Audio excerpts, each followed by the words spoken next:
دەبێت بە هیوای کات و ئێوارەیەکی خۆش بۆ هەموو لایەک بە کۆمەڵێک بابەتی تری سەرنجڕاکێش لە ئێوارە 24ێکی ترەوە لە خزمەت ئێوەدان.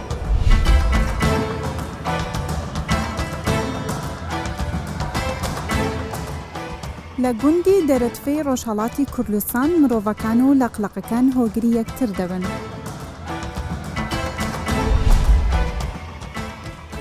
گەلیە سپێرکە ناوچەیەکی گەشتیاری دڵفڕێنە و لە مانگی ڕەمەزانیش گەشتیاران سەردانی دەکەن.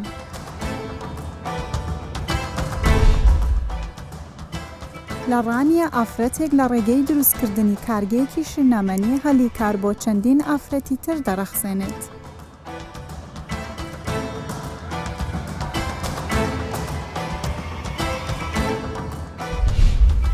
دانیشتوانی گوندی دەرەتفەی ڕۆژهەڵاتی کوردستان لەگەڵ لەقلەقەکان پەیوەندیەکی نزیکیان هەیە.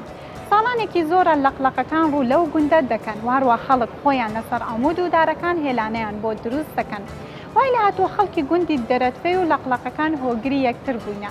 واروە ئەم پەیوەندیە وای کردووە کە گەشتیارانیش بۆ لای ئەو گوندە ڕابکێشێت. ئێرە گوندی دەرەتفەی مەریوانە. لەو گوندەدا مرۆڤ و حاجی لەقلەق ساڵانێکە بەیەکەوە دەژین. لەقلەق وەکو باڵندەیەکی کۆچەر لەو گوندە بەڕادەیە خزمەتی دەکرێت کە ئیتر بە تەواوەتی لەوێ نیشتجێ بووە و ساڵانەش بە ڕێژەکەیەوە زیاد دەبێت. خەڵکی زستانان خۆیان لە شوێنە بەرزەکان هێلانە بۆ لەقلەقە نوێیەکان دروست دەکەن. هەموو ساڵەیەک چەند دانە تیر دانین بۆ ئەوەی کە بزانین ئەو لەقلەقانە کەیەن و هەر ئەوانن یا زیاوە بن. ئێمە لە ساڵەکانە جێگە کەمێنین کاوی ژەگەڕێتەوە بۆ نەبوونی ئەو تیرە ئاسنێنانە کە زۆر زەحمەت دەستەکەوێن چونکە ڕەتی بە ئیدارەکان و هێوابێ ئیدارەکان ئەومانە بۆ فراهەمکەن کە بڕە کاری زەحمەتەوە. دانیشتوانی گوندی دەرەتفێ بە ئاژەڵ پارێزی و ژینگە پارێزیەوە ناسراون. خەڵک لەسەر دەستیان بێت چوە لەقلەقەکان گەورە دەکەن، نەخۆشەکانیان تیمار دەکەن و دوایش دەیانگێڕنەوە بۆ سروشت.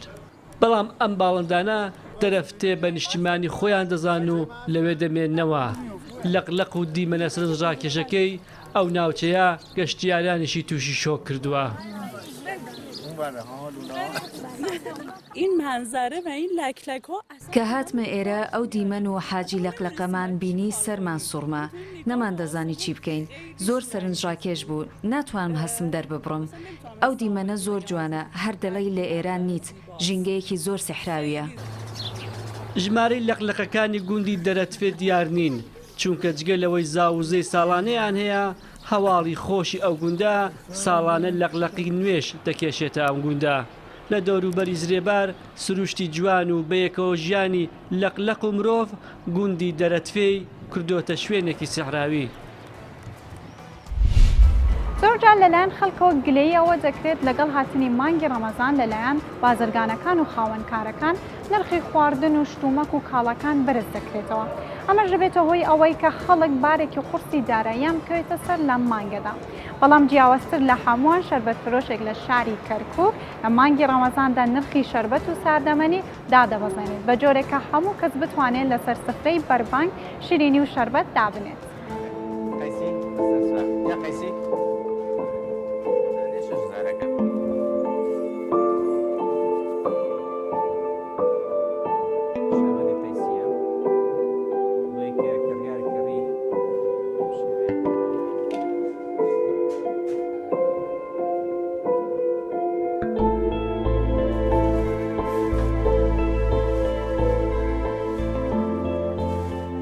ئێرە شەقامی کۆماریە لە شاری کەرکووک. ئێمە وەکو شەربەتی لەم شارە تەقریبەن دەور بۆ 20 ساڵە بێ ئەمە ئیشمانە. ئەم کارە بەردەوام ئێمە هەموو ساڵێک لە کاتی لە مانگی ڕەمەزانی پیرۆزدا شەربەت بە شێوەیەکی باش ئەفرۆشین. خەڵکە زۆر هاتووەمان دەکات دێت داواکاری هەیە بۆ شەربەتکردن و شتانە. ئەم ساڵ ئیشەکە وەک جاران نەماوە، لە دوای 16 ئۆکتۆبەر ئیشەکە زۆر لاواز بووە. پێش ساڵی ڕابردوو ئیشەکەمان زۆر باشتر بوون، داواکارەکان زۆر باشتر بوون. ئیتر جۆری شەربەتمان گەلێ زۆرە ئەلحەمدولیلا، بەڵام ئیسە ئیشەکە وەک جاران نەماوە.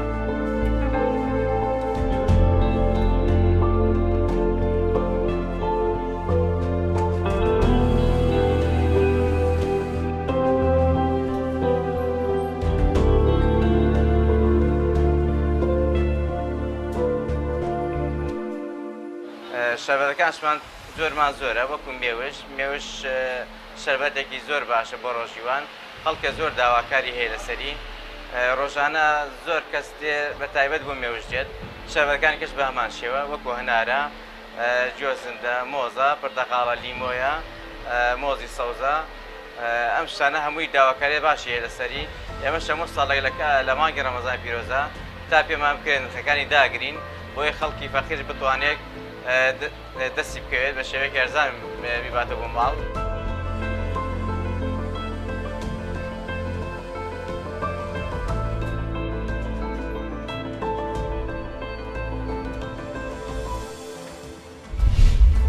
لاشەی مرۆڤ زۆر پێکهاتە و کاڵێکی ئالۆزی تێدایە کە لەلایەن کۆمەڵێک مادەی زۆرورد و هەستیارەوە کۆنتترۆل کراون. ئەم مادانەش پێک دێن لا هۆرمۆن و ئەنزیمەکان کە لەلایەن ڕژێنەکانەوە دەردەدرێن.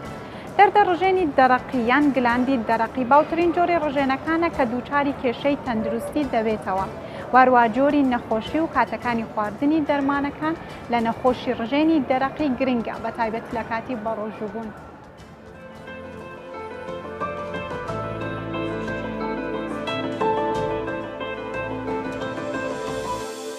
دەمانەوێت باسی گلاند و هۆرمۆنەکان بکەین. کۆمەڵێک گلاند لە لەشی مرۆڤ هەیە، بەڵام ئەو گلاندەی کەوا نەخۆشیەکانی لە هەمووی باوترە بریتە لە گلاندی دەرەقی. گلاندی دەرەقی یاخود قورگە گلاند دەکەوێتە ناوەڕاستی پێشەوەی مل. نەخۆشیەکانی بریتین لەوەی کەوا هەندێک جار ئەم گلاندە تووشی سستی دەبێ و ڕێژەی ئەو هۆرمۆنەی کەوا دەیڕێژێت کەمە و بە پشکنینی تاقیگەیی ئاشکرا دەکرێت و کۆمەڵێک نیشانەی هەیە. هەروەها نەخۆشیەکی تری ئەم گلاندە بریتە لە پڕکاری، واتە ڕێژەی ئەو هۆرمۆنەی کەوا دەیڕێژی زیاترە لە ئاستی پێویستی لەش و پێی دەگوترێت زۆر کارکردن یان پڕکاری قورگە گلاند. هەروەها هەندێک جار زیادە گۆشت و گرێ پەیدا دەبێ لە قورگە گلاند. هەندێک جاریش هەوکردن. ئەوەی کەوا دەمانەوێت زیاتر باسی بکەین لێرەدا پڕکاری یان سستی قورگە گلاندە.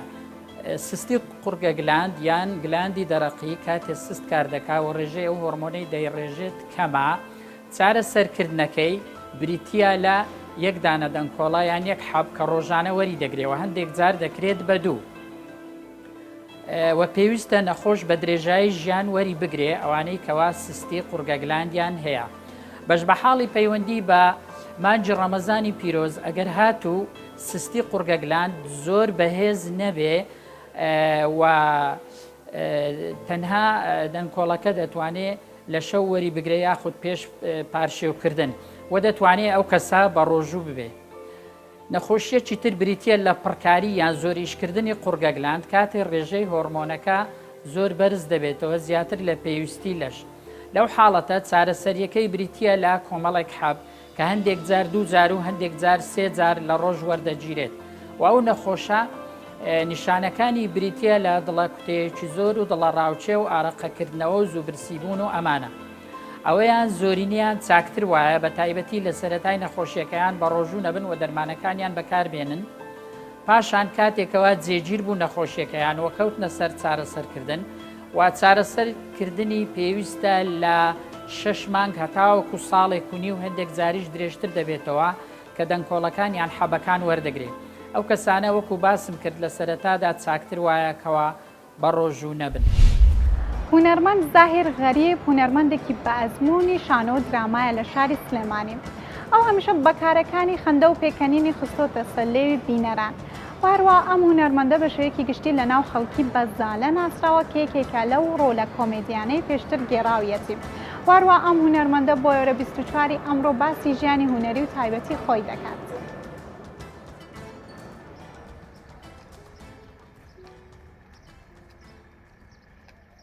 من ناوم زاهیر غەریب معروفە، زیاتر لە مەجای هونەر و برادرانێکەوە ڕەفیق و هاوڕێ خۆشەویستم بەزالە مەشهورم. من لە ساڵی 1963 لە مەڵکەنی لەدایک بوو لەم گەڕەکە دێرینەی شاری سلێمانی. من یەکەم دەورم لە ئەڤجینا لە ئۆلیز بوو کە دەرێنانی مامۆستا ئەحمەد سالار بوو. ئەمە سەرەتای دەستپێکی کاری جدیمان بۆ کاری جات. بەڵام پێشتر وەکو خوێندکار لە قوتابخانەکانی وەکو ئازادی و لە کۆمەڵە شوێنی تر کاری شانۆیم کردووە بەڵام ئەوەی کە زیاتر ئەزێتە بابی هوەری جادەوە لە پەیمانگای هوەرە جوانەکانەوە دەستپێکی شانۆیەکان من دەست پێ کرد دواییش هەر لەگەڵ مامۆستا ئەحمەد سالارە من زیاتر وەکو خوێندکارێکەکەیتر لەگەڵ مامۆستا سالارە لە تیپی کۆمەڵ بە بەردەوامیمان داوە بە کارە هوەریەکانمان درامەوە کۆمەڵێ بەرنامەی تەنزامێزیشمان کردووە لەگەڵ بەرنامەوە لەگەڵ کاگمایر ڕەنگاڵە و لەگەڵ کۆمەڵی لەو برادرانە کۆمەڵێ بەرنامەی تەنزامێزمان کردووە ڕۆژێکیان لەگەڵ کاک موستەفاواناکە ئێساش من فەخر بۆ بەرنامەیەوەکەم کە وەختی خۆی لەگەڵ ئەو برادرانە کاری هوەریم کردووە بە تایبەتی بەرنامە ڕۆژێکی من دەورێکمە بینی دەوری کابراایە کە ئەگەڕێ بەسەر ماڵانە بۆ ئەوەی کەوا بڵێن کاژێری کارەبا ئەوەی کە ئەگەڕێ بەسەر ماڵەکانە بۆی کارەبا بنووسێ بڵێ ئەوە نەتان سەرف کردو سەیری سەعاتەکە بکە منیش ئەگەڕام بە ماڵەکانە چوومە بەردەمی ماڵەیەکێ لەو ماڵانە کاک موستەفا بوو وتی ئەمە لە تێکستان نەبوو ئەمە وتی ئەمە جەنابە لە دایرەی کارەبای بۆیە کارەباوە نەزەعیفە من وەکو خێزانی زایر 24 ساڵە هاوسەرگیریمان کردووە زایریش مرۆڤێکی بڵین لەسەر خۆیە زیاتر بە خوێندنەوە خەریکە جگە لە کاری هوەریش زاهیر چۆن لە دەرەوە کاری هوەری ئەکا دەم بە خەندەیە لە ماڵیشەوە هەمان کارە هوەرەکەی لە ماڵیشەوە ڕەنیاوەتەوە لە سەرژیانی خۆش مناڵەکانیشم هەر کارێکی هوەری بێ هەر دەرهێنەرێک یا هەر تیپێکی هوەری یا هەر هاوڕێکی خۆم داوام لێ بکە بۆ کارێکی هوەری ئامادەم وەکو کاری هوەری دوای ئەوەی کەیتر توانیم ئەو شخصێتە دراسە بکەم و دوای ئەوەی کە زانیم ئەو بەرهەمە لە ئاسێکی باش و خزمەتکردنایە هیوادارم بتوانم هەر کارێکی هوەریا بێ بەشداری بکەم و خزمەت بە هوەری کوردی بوو. گەلیە سپێرکە ناوچەیەکی گەشتیاری دڵڕفێنە لە شاری دهۆک لەگەڵەوەش کە ئێستا مانگی ڕەمەزانە بەڵام گەشتیارێکی زۆر سەردانی ئەم ناوچەیە دەکەن و کاتێکی خۆش لێ بەسەر دەبن بە سیرکردنی دیمەنی جوانی سپێرکە و هەروە ماسیە ڕەنگزەردە جوانەکان لە ناو ئاوێکی شین و سافدا وەروە هەندێک لە گەشتیاران هەر لە گەلیە سپێرکە خواردن ئامادە دەکەن و لەوێش بەربانگ دەکەنەوە.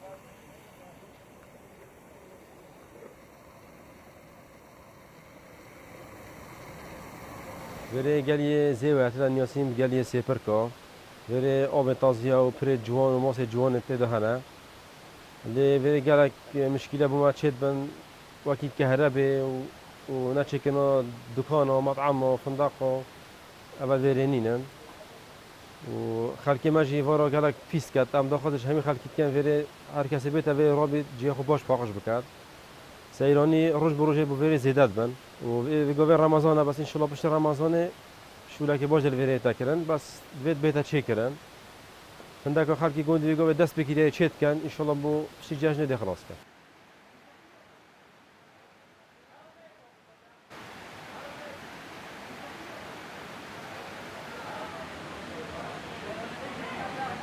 های چند رمضان جی بس با هم هول تین روزت خو روز درجن حتی پروژینا حتی بیدا وقتی فطوری هم تینا برام روزت خود براد برین اینو هم هول تک و تین و آمد آزیا و یخوشه و جایی که خوشه بس با حتی نوکه چرایی که توصلین کم رو بیدا برام قالك ركبوا في زحمته عيود ركوما قالك ديرها شرعي حلقة جينا فيها ركوا بيرها قالك دريش أو تجهد وصلين لكم ركوا خوب يبوش كذا.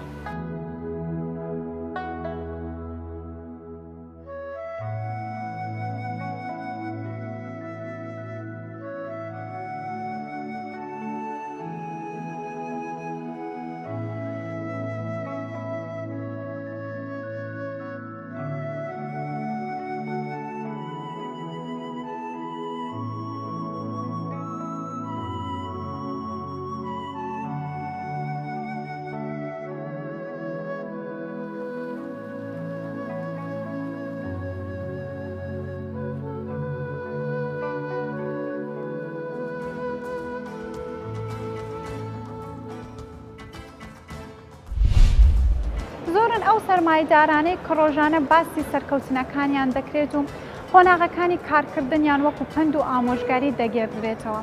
ئافرەتێک لە ڕانیە باسی ئەوە دەکات کە چۆن سەرەتا بە دروستکردنی چەند شیرینەمەنیەک لە ماڵەکەی خۆی دەستی پێکرد و دواتر بە هاوکاری لەگەڵ براکەی توانی بگاتە ئەو ڕۆژەی کە بێتە خاوەن فرۆشگایەکی شیرینەمەنی. هەروەها هەلی کار بۆ چەندین ئافرەتی تریش بڕەخسێنێت.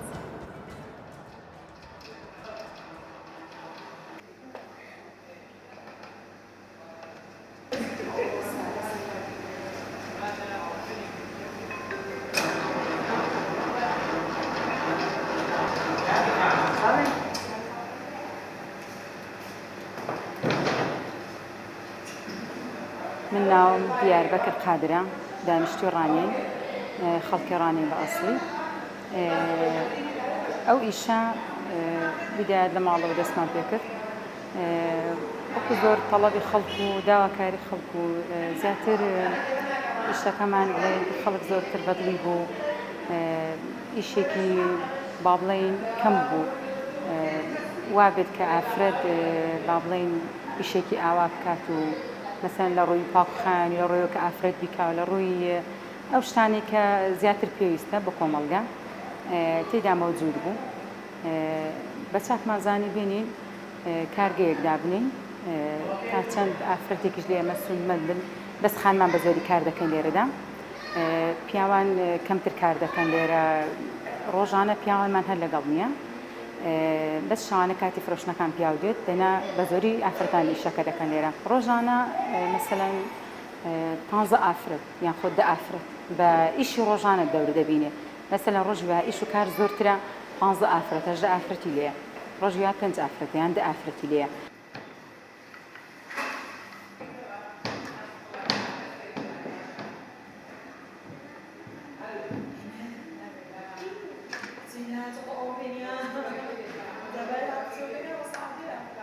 وەکو پاقلاوە بە هەموو جۆرەکانیەوە پاقلاوە، جۆرەکانی شعریە، برمەی وشک یان هەندێک شیرنی هەیە کە خەڵک ئێستا زۆر لەبەر نەخۆشی ناتوانێت بڵێن هەموو جۆرە شیرنیەک بخوا، کەم شەکری هەیە کەم چەوری هەیە، بە تەڵەبی خەڵکەکە پێمان دەڵێن داواکاری زۆری لەسەرە، بە پێی دڵی خەڵکەکە ئێمەش دروست دەکەین.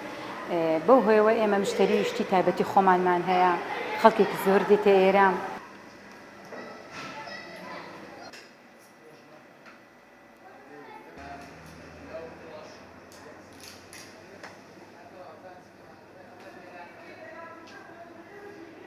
خەڵکێکی زۆر لێمان ڕازێ، ئیشەکەمان زۆر ڕۆشتووە، شیرنیەکەمان ڕۆشتووە، هەتا لای دهۆک و زاخۆش ڕۆشتووە، سلێمانی هەولێر، هەموو ئەو ماتیخانە لە هەردووک سنوورەکەەوە زۆر زۆر ڕۆشتووە. وەکو پاقلاوە بە هەموو جۆرەکانیەوە پاقلاوە، جۆرەکانی شعریە، برمەی وشک یان هەندێک شیرنی هەیە کە خەڵک ئێستا زۆر لەبەر نەخۆشی ناتوانێت بڵێن هەموو جۆرە شیرنیەک بخوا، کەم شەکری هەیە کەم چەوری هەیە، بە تەڵەبی خەڵکەکە پێمان دەڵێن داواکاری زۆری لەسەرە، بە پێی دڵی خەڵکەکە ئێمەش دروست دەکەین. بەو هۆیەوە ئێمە مشتری شتی تایبەتی خۆمانمان هەیە، خەڵکێکی زۆر دێتە ئێرە، باشە شکور یعنی ئیشێکی باش دەڕوا و خەڵکێکی باش لە لای ئێمە دەستی گیر بۆ لە ئیش، باشە شکور. ئێمە جگە لەوەی کە با بڵێن شیرنیەکان دروست دەکەین لە ژوورەوە، هەر بۆ خۆمان لە ناو کارگەکەدا دوکانێکمان کردوتەوە کە با بڵێن بە تاک و کۆشتەکانی لێ دەفرۆشین. مەسەلەن نەفەر هەیە ڕۆژی 15 سینی بە دیاریکراوی خۆی هەیە، یاخود 10 سینی هەیە، تەڵەب دەکات بۆی دەفرۆشێ، هەموو ڕۆژە بە تازەی دەبە، بە تاکیش هەمانە بە کۆش هەمانە. باشە شکر یعنی لە ڕووی فرۆشیار و تەڵەبی خەڵکەوە خەڵکێکی زۆر لێمان ڕازیە. باشە.